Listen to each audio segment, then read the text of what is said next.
الحمد لله رب العالمين والصلاة والسلام على سيد الأنبياء والمرسلين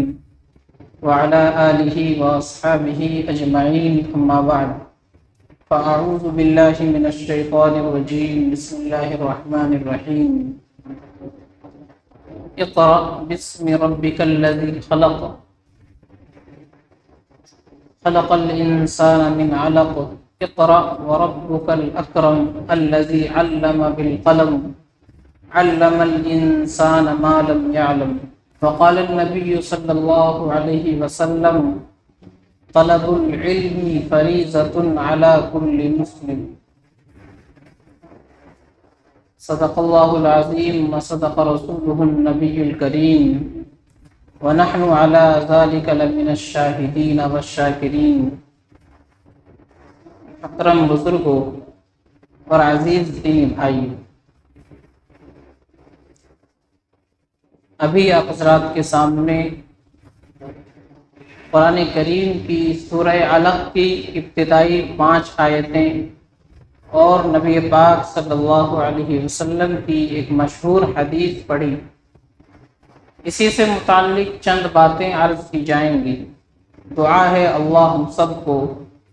کہنے، سننے، سمجھنے اور عمل کرنے کی توفیق عطا فرمائے۔ اس وقت ہمارے ملک کے جو حالات ہیں ہم سب کے سامنے ہیں۔ آئے دن بہت سارے حادثات، واقعات ہمارے سامنے آتے رہتے ہیں، اس کی خبریں ہمیں اخبارات کے ذریعے، سوشل میڈیا کے ذریعے ملتی رہتی ہیں کہ کس طریقے سے ہمارے اس پیارے ملک میں ایک خاص طبقے کے خلاف، اسلام اور مسلمانوں کے خلاف ماحول بنایا گیا، لوگوں کے دلوں میں نفرت پیدا کی گئی اور خصوصاً جو غیر مسلم نوجوان ہیں ان کے ذہنوں کے اندر زہر گھول دیا گیا اور یہ بتانے کی کوشش کی گئی کہ اسلام اور مسلمان ان کے دشمن ہیں، اسلام اور مسلمان اس ملک کے دشمن ہیں، اسلام اور مسلمان ساری دنیا کے دشمن ہیں، یہ ان کو بتانے کی کوشش کی گئی۔ سیاسی بھاشنوں کے ذریعے اور اسی طریقے سے سوشل میڈیا کے ذریعے، اخبارات کے ذریعے ان کے ذہنوں میں یہ بات بٹھا دی گئی کہ یہ جو مسلمان ہے اور ان کا جو دھرم، مذہب اسلام ہے، یہ تمہارے دشمن ہیں، یہ تمہیں دیکھنا نہیں چاہتے، یہ تم سے نفرت کرتے ہیں۔ اسلام جو ہے وہ دشمنی سکھاتا ہے، نفرت سکھاتا ہے، اور مسلمان وہ کٹر ہوتا ہے، وہ اپنے علاوہ کسی اور کو جینے نہیں دینا چاہتا۔ تو اس طرح کی باتیں ان کے ذہنوں میں بٹھا دی گئی ہے، جس کا نتیجہ اور رزلٹ ہم سب کے سامنے آئے دن آتے رہتے ہیں کہ کسی جگہ غیر مسلم نوجوانوں نے کسی بزرگ مسلمان آدمی کو پکڑ کر پیٹ دیا، جان سے مار دیا، کہیں کسی مسلمان کو پکڑ کر زبردستی اس سے کفریہ نعرے لگوائے گئے، کہیں پر مسلمانوں کی مسجدوں پر حملہ ہو گیا، کہیں مسلمانوں کے مدرسوں میں آگ لگا دی گئی، کہیں مسلمانوں کی مقدس کتاب قرآن کریم کی بے حرمتی کی گئی۔ یہ ساری چیزیں ہم سب آئے دن سنتے رہتے ہیں اور سوشل میڈیا کے ذریعے سے دیکھتے رہتے ہیں۔ ابھی گزشتہ ہفتے میں اتر پردیش کے ضلع مظفر نگر میں ایک پرائیویٹ اسکول کے اندر واقعہ پیش آیا کہ وہاں ایک غیر مسلم ٹیچر نے ایک مسلمان بچے کو اسی کے کلاس میں پڑھنے والے دوسرے بچوں سے پٹوایا، یہ کہہ کر کے یہ مسلمان ہے اور وہ یہ کہہ رہی ہے کہ میں نے تو طے کر لیا ہے جتنے مسلم بچے ہیں وہ سب یہاں سے چلے جائیں ورنہ میں اسی طرح ان کو پٹواؤں گی۔ ایک مسلمان بچہ اس پر 3-4 غیر مسلم بچوں کو باری باری سے بھیجتی ہے کہ اس کو تھپڑ مارو، اور پیچھے سے یہ بھی کہہ رہی ہے کہ اور زور سے مارو، منہ پر مت مارو، منہ لال ہو گیا، ہاتھ سے پیر سے جس طرح بچوں سے ہو رہا ہے۔ ایک مسلمان بچے کو جو 6-7 سال کا ہے اس کو پیٹا گیا۔ آج کل سوشل میڈیا کا، انٹرنیٹ کا دور ہے، یہ واقعہ ہوا، اس کی ویڈیو وائرل ہوئی، ساری دنیا میں یہ خبر پھیلی، اور نیشنل میڈیا، انٹرنیشنل میڈیا، عرب میڈیا سب نے اس کو کور کیا اور دکھایا کہ ایک مسلم بچے کے ساتھ اسکول کے اندر کیا واقعہ ہوا۔ اس بچے کے ذہن پر جو اثر پڑا ہوگا یقیناً وہ بہت بھیانک اثر ہوگا کہ اس بچے کو مارا گیا، پیٹا گیا صرف اس وجہ سے کہ وہ بچہ مسلمان تھا، اور مارنے اور پیٹنے والے اسی کے کلاس کے بچے تھے جن کے ساتھ وہ کھیلتا تھا، پڑھتا تھا، آپس میں وہ لوگ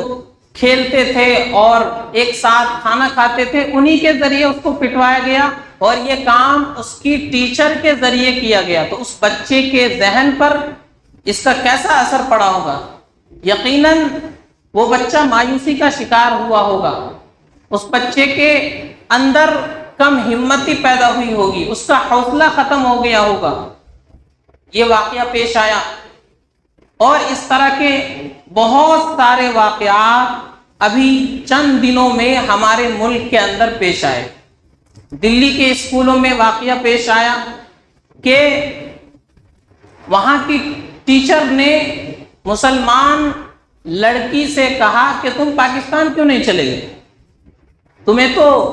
بٹوارے میں ہی چلے جانا چاہیے تھا، ابھی تک تم یہیں رہ رہی ہو۔ اور اس طریقے سے اسلام کی بہت ساری مقدس چیزوں کی اس نے بے حرمتی کی، خانہ کعبہ کا مذاق اڑایا، اسلام کا مذاق اڑایا، اور اس کے بعد یہ بتانے کی اس نے کوشش کی کہ اسلام وہ ہے جو دقیانوسیت والا مذہب ہے، یعنی اسلام کے خیالات پرانے ہیں اور اسلام ترقی کرنے سے منع کرتا ہے، اسلام نے علم سے روکا ہے، اسلام نہیں چاہتا کہ مسلمان ترقی کرے، مسلمان علم کے میدان میں آگے بڑھے۔ اس نے یہ بتانے کی کوشش کی۔ یہ واقعہ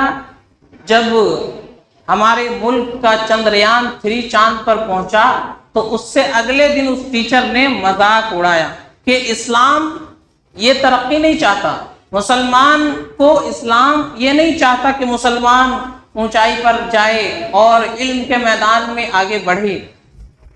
سب سے پہلی بات تو یہ کہ وہ ٹیچر بے وقوف تھی، اسے معلوم نہیں اسلامی ہسٹری کے بارے میں کہ اسلام کے اندر کتنے بڑے بڑے سائنٹسٹ پیدا ہوئے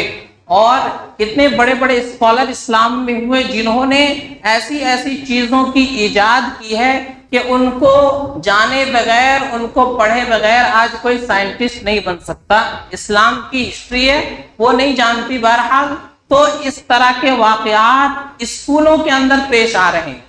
اسکولوں میں بچوں کو پڑھنے کے لیے بھیجا جاتا ہے، وہاں جا کر کے وہ پڑھے لکھے، تعلیم حاصل کرے، اخلاق سیکھیں، تعلیم و تربیت ان کی اچھی ہو، تاکہ وہ اسکول سے نکلے تو معاشرے کے لیے، سماج کے لیے، اپنے ملک کے لیے، اپنی قوم کے لیے کچھ اچھا کر سکے، اچھے لوگ بن سکے اور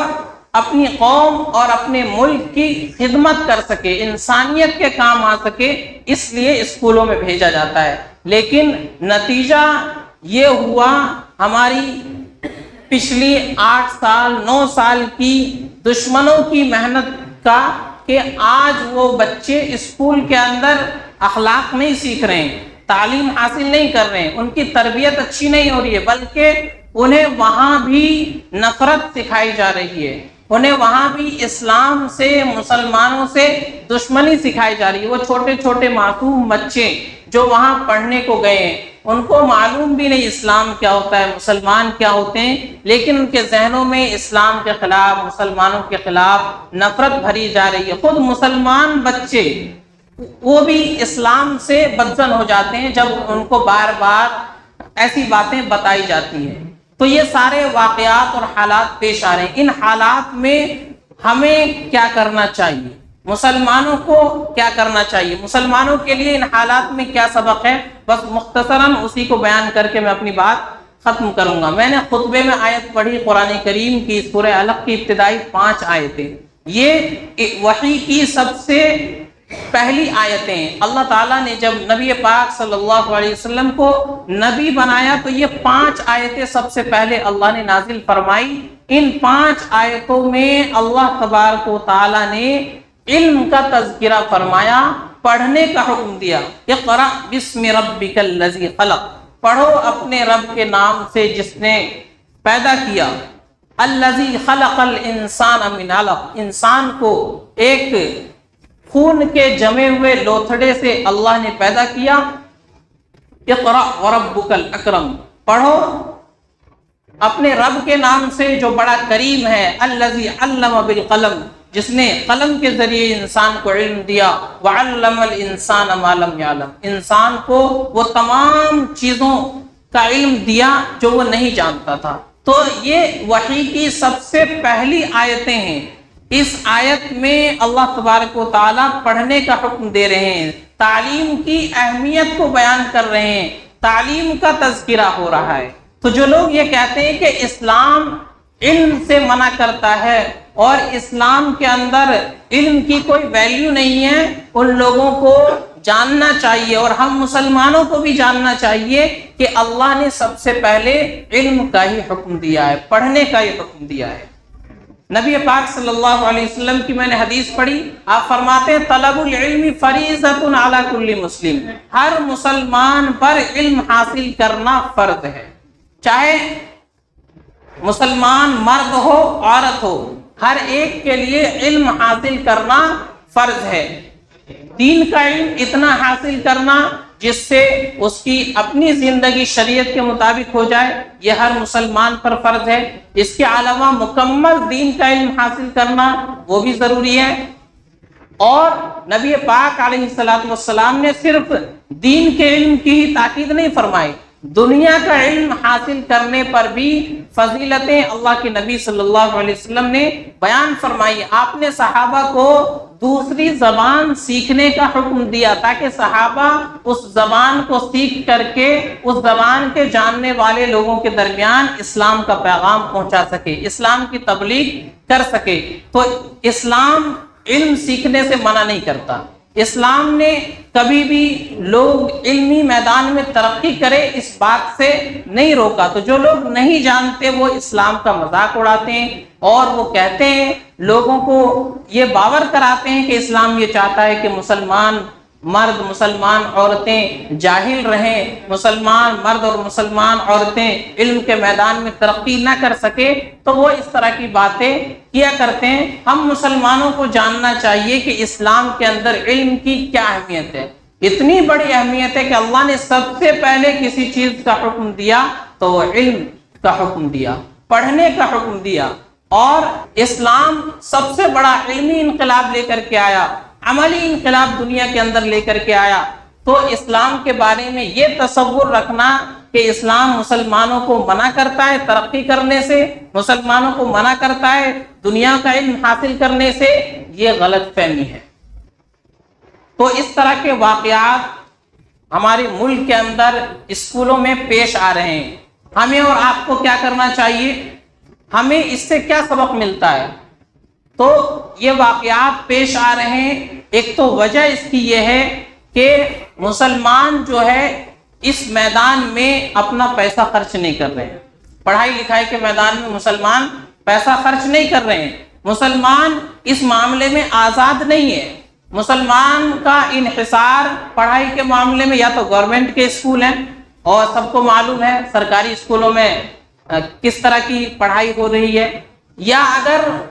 وہ بھیج رہے ہیں پرائیویٹ اسکولوں میں تو یا تو وہ عیسائی مشنریاں ہیں جہاں عیسائیوں کے کانوینٹ اسکول ہیں اس میں bھیجتے ہیں، تو وہاں ان کو وہ کچھ سکھایا جاتا ہے جو اسلام کے خلاف ہے، یا بھیج رہے ہیں دوسرے اسکولوں میں تو ان کا بھی انتظام غیر مسلموں کے ہاتھ میں وہاں ان سے وہ کچھ کرایا جاتا ہے جو اسلام کے خلاف ہے۔ تو مسلمان اس معاملے میں بہت پیچھے ہیں۔ کیا کرنا چاہیے؟ مسلمان اپنے اسلامک اسکول قائم کرے تاکہ اس طرح کے واقعات پیش نہ آ سکے، ان کے بچوں کا ایمان بھی محفوظ رہ سکے اور وہ دنیاوی علم بھی حاصل کر سکے۔ اور اگر اسلامی اسکول نہیں قائم کر سکتے تو مسلم اسکول قائم کرے۔ مسلم اسکول کا مطلب یہ نہیں کہ صرف وہاں مسلمان بچے ہی پڑھیں گے۔ مسلم اسکول کا مطلب کہ وہاں مسلمان کے بچے بھی پڑھیں گے، غیر مسلم کے بچے بھی پڑھیں گے، لیکن اس کا مینجمنٹ مسلمان کے ہاتھ میں ہوگا، اس کا انتظام مسلمان کے ہاتھ میں ہوگا،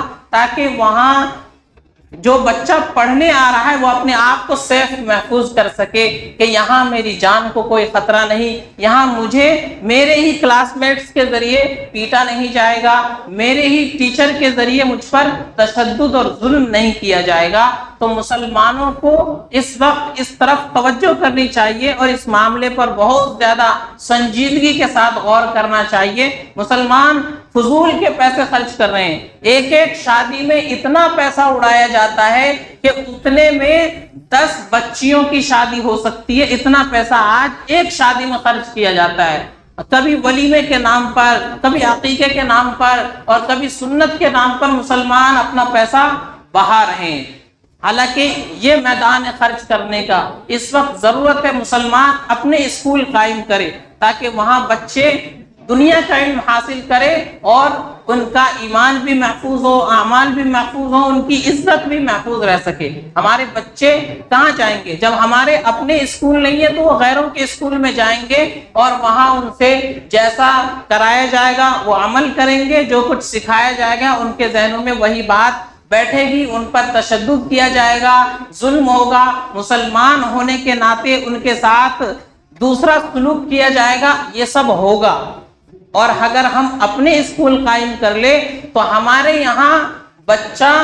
دنیا کا علم بھی حاصل کرے گا اور اس کا ایمان بھی سلامت رہے گا، اس کی عزت بھی محفوظ رہے گی اور اسے کسی قسم کا کوئی خطرہ بھی نہیں ہوگا۔ تو مسلمانوں کو اس طرف توجہ کرنا چاہیے اگر ہم چاہتے ہیں کہ اس طرح کے واقعات جو ہمارے ملک میں جگہ جگہ یو پی کے اسکولوں میں، دلی کے اسکولوں میں اور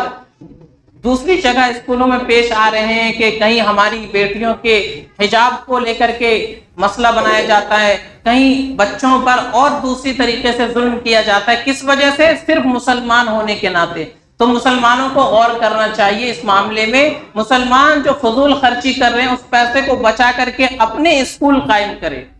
بڑے پیمانے پر نہیں ہو سکتا تو چھوٹے چھوٹے پیمانے پر اپنے اپنے پنچایت لیول پر، اپنے گاؤں لیول پر چھوٹے چھوٹے اسکول مسلمانوں کے قائم ہو تاکہ مسلمانوں کے بچے وہاں پر آ کر کے دنیا کا علم حاصل کر سکے، اپنے ایمان کی حفاظت کے ساتھ، اپنی جان، عزت و آبرو کی حفاظت کے ساتھ ہماری بچیاں، ہمارے بچے وہاں رہ کر کے دنیا کا علم حاصل کر سکے۔ تو پہلی بات یہ کہ اسلام علم حاصل کرنے سے منع نہیں کرتا، دین کا علم حاصل کرنا بھی فرض ہے، دنیا کا علم حاصل کرنا بھی ضروری ہے، لیکن ساتھ ساتھ اسلام یہ بھی چاہتا ہے کہ مسلمان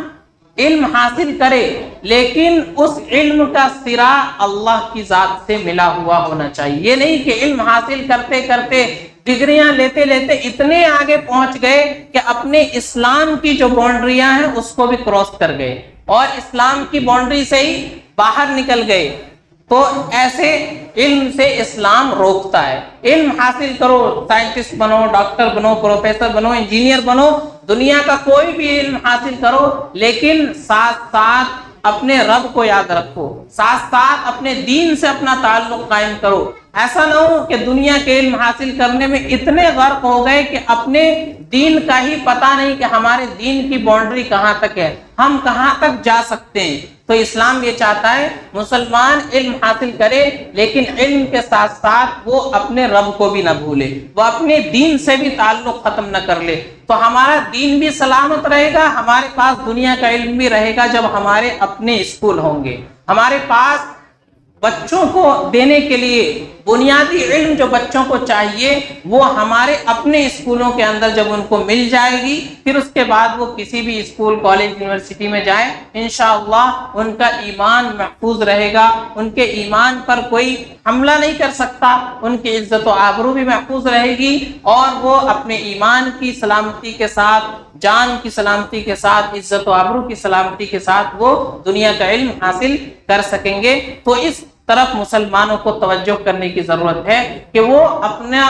پیسہ جو فضول خرچی میں اڑا رہے ہیں، دوسری چیزوں میں اڑا رہے ہیں، وہاں سے بچا کر کے اپنے اسکول قائم کرنے کی فکر کرے، کوشش کرے، تاکہ اس طرح کے جو واقعات ہمارے ملک میں پیش آ رہے ہیں ان کو روکا جا سکے، ان کو ختم کیا جا سکے۔ اللہ تعالیٰ ہم سب کو عمل سمجھ کی توفیق عطا فرمائے۔ وآخر دعوانا ان الحمد للہ رب العالمین۔